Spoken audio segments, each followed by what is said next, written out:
Do you know there was a time when a new predator was born in the skies? A machine that marked the very first attempt to shift the balance of aerial power after World War II. This is the story of the Soviet Union's very first jet fighter, the MiG-9 Fargo, an aircraft that became a symbol of fear, awe, and the fierce race of technology. In the aftermath of World War II, when Germany's Messerschmitt Me-262 had stunned the world with the magic of jet engines, Soviet engineers found themselves under tremendous pressure to create a fighter that could dominate the skies in this new jet age. The result of that pressure was the MiG-9, a twin-engine, straight-wing jet fighter that first took to the air in 1946. Its RD-20 engines were based directly on the German BMW 003 turbojets, reverse-engineered by Soviet technicians. Each engine produced around 8.8 knots of thrust, and together they could propel the MiG-9 to a maximum speed of roughly 910 kilometers per hour. But this was not just a story about speed. It was about an era, about technology pushing boundaries, and about the Cold War sky race that had only just begun. The MiG-9's design was simple yet bold for its time. A nose-mounted cannon system, straight wings, and twin engines placed in pods under the fuselage. For the first time, the Soviet Union had built a fighter that relied entirely on jet power rather than piston engines. In 1947, the MiG-9 made its public debut at an air show in Moscow, and the world saw that the USSR had entered the jet age. The aircraft's armament was formidable: one 37mm Nudelman N-37 cannon and two 23mm NS-23 cannons. This meant that, with a single hit, it could potentially bring down even the most heavily armored enemy bombers.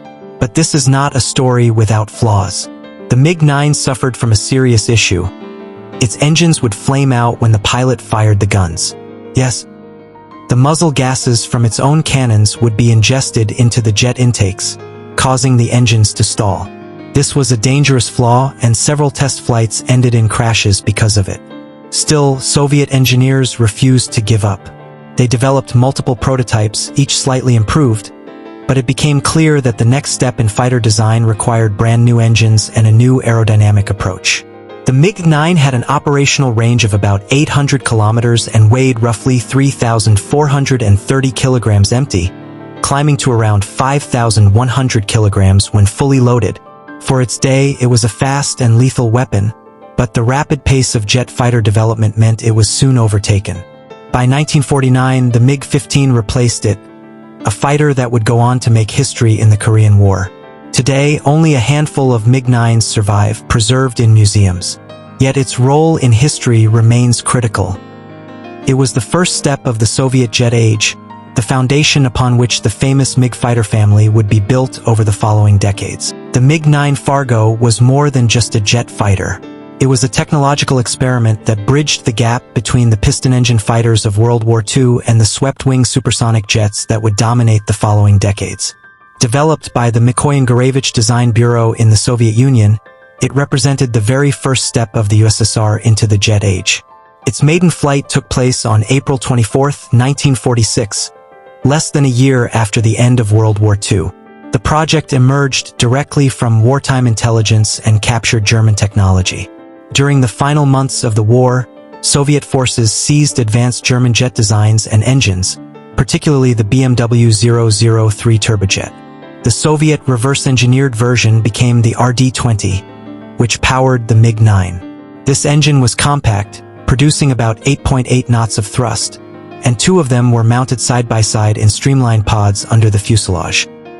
The MiG-9's fuselage was straightforward in shape, a straight-wing configuration with a mid-mounted tailplane. Unlike later jets, it lacked the swept-wing design that would become essential for high-speed flight, but for 1946 it was still considered modern. The nose housed its armament, which consisted of one massive Nudelman N-37 37mm cannon and two NS-23 23mm cannons. These were arranged to provide a devastating forward punch, intended to engage both fighters and heavy bombers. One of the aircraft's defining features was its simplicity. Wartime Soviet philosophy emphasized designs that could be produced rapidly, repaired easily, and maintained in harsh conditions. The MiG-9 reflected this mindset. Its systems were not overly complex, making it an excellent platform for pilots transitioning from piston-engine fighters. The aircraft measured approximately 9 meters in length, with a wingspan of about the same. It had an empty weight of roughly 3,430 kilograms, with a maximum takeoff weight around 5,100 kilograms. The performance figures were impressive for its debut era: a maximum speed of 910 kilometers per hour at altitude, a service ceiling of 13,000 meters, and a climb rate of 23 meters per second.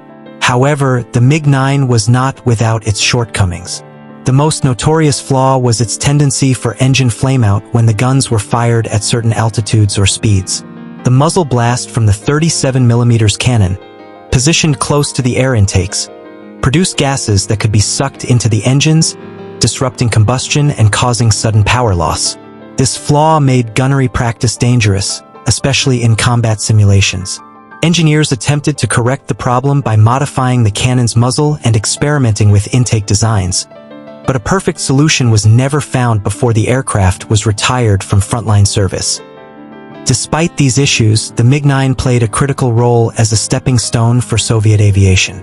It served in various Air Force regiments during the late 1940s and even participated in early Cold War patrol missions. The aircraft helped Soviet pilots adapt to jet flight characteristics, faster speeds, higher altitudes, and more complex handling compared to propeller-driven fighters. The MiG-9 also became a valuable export.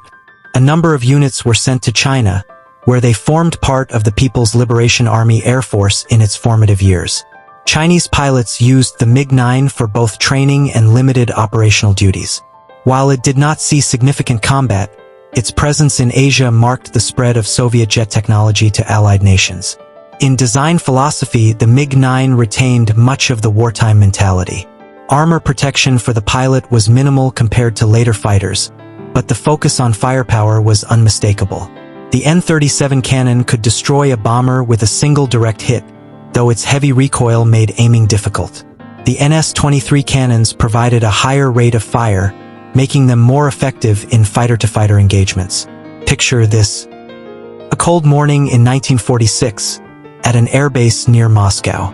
The air shivers with anticipation as two jet engines roar to life, smoke billowing. The MiG-9 starts rolling, the runway trembling under its weight. It lifts off, climbing into the crisp sky, leaving behind the piston-driven era and ushering in the high-speed jet age. Those who witnessed that moment knew that even though the war had ended, a new race had begun in the skies. The MiG-9 may seem modest compared to today's advanced fighters, but for its time it was a remarkable achievement. And if you could step into the mind of a Soviet engineer in those years, you would understand. They knew this was just the beginning. If you enjoyed this journey into the dawn of Soviet jet power, check the description for a link to a full video about a magnificent aircraft from the Pakistan Air Force, a machine that carries its own story of power and pride. Subscribe, like, and hit the bell icon because the next stories will take you to places in the skies.